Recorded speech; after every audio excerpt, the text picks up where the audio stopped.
A big good morning to everybody listening today.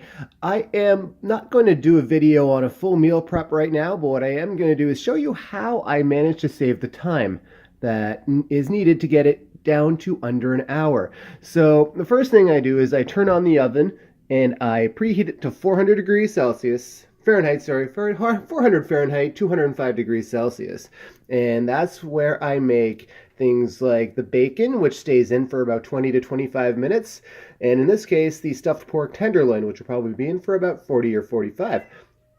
My cat is saying hello because she likes to talk now. You will hear her. Next up is our frozen vegetables, followed by our fresh vegetables and our pasta.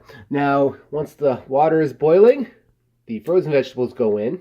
And while the frozen vegetables are working away, that's when we cut up the broccoli.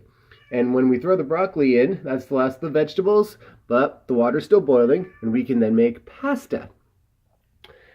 After that, or during that, I should say, we have cantaloupe and strawberries. That's what you cut up while everything else is preparing on the stove or in the stove. In addition, here we have some pork chops, and they can be put on whenever there's time. If you find a little bit of time, do that. Put those on, then wash your hands, and then do something else. And here's our ready-to-eat stuff. These guys don't need cooking or anything. You just open up the container, and you put it into one of the containers that you have for your meal prep. And that is how I organize my time. And once you realize that the bacon and all the meats that need to go in the oven are in the oven, that's out of the way. Then when you have everything that's boiling on the stovetop, that's out of the way.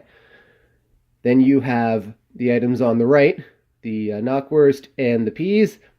That's already out of the way. You don't do anything except open it up. At some point, you do have to find time for the eggs as well. But again, there's lots of time for that. You only need an hour. But yes, this is how I do it. And in another video, I will show you how I make all of this. See you guys soon and good luck.